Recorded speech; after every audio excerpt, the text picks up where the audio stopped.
चला आज आपण बनवूया उरलेल्या भाजीपासून पावभाजी पराठा।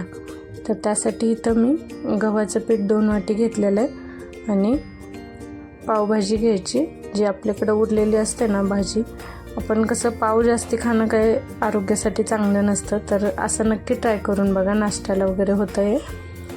तर त्याच्यामध्ये सगळे मसाले ॲड करून घ्यायचे, कोथिंबीर, लाल तिखट, हळद, चवीपुरतं मीठ, धना पावडर आणि पावभाजी मसाला, हे सर्व मसाले मिक्स करून घ्यायचे आणि याच्यामध्ये पाणी न वापरता पीठ मळून घ्यायचं। जर आता हे कोरडं झाले जरा, तर त्याच्यामध्ये आणखीन भाजी ॲड करायची आणि अशा प्रकारे पीठ मळून घ्यायचं। त्याला थोडंसं तेल लावून थोडं मळून घ्यायचं 5 मिनटं आणि नंतरनी 15 मिनटं ते रेस्टसाठी झाकून ठेवून द्यायचं।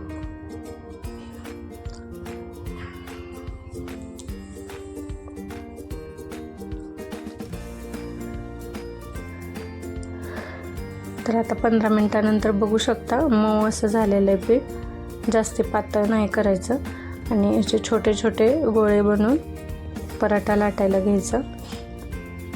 तर पराठा जास्ती म्हणजे पातळ पण नाही ठेवायचा आणि जाड पण नाही करायचा, असं मीडियम करायचा।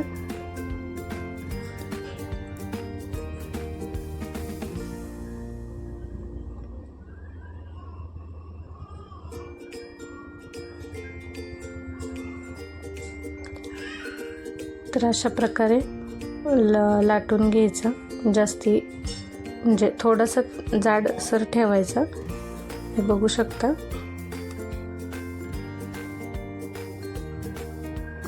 तर आता आपण सगळे पराठे मी लाटून घेते आणि आपण भाजून घेऊया आता पराठे। तर तव्यावरती तेल टाकून अशा प्रकारे भाजून घ्यायचं। मीडियम टू लो फ्लेम या फ्लेमवरती, दोन्ही फ्लेमवरतीच तो भाजून घ्यायचा पराठा, म्हणजे थोडासा असा क्रिस्पी होतो आणि आतून मऊ पण राहतो। तर अशा प्रकारे सगळे पराठे मी भाजून घेतलेत।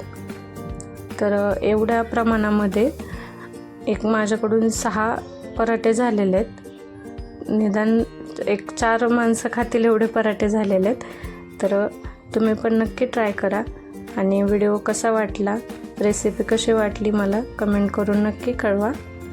लाईक, शेअर, सबस्क्राईब करा। तर चला भेटूया अशाच नवीन रेसिपीसोबत। बाय।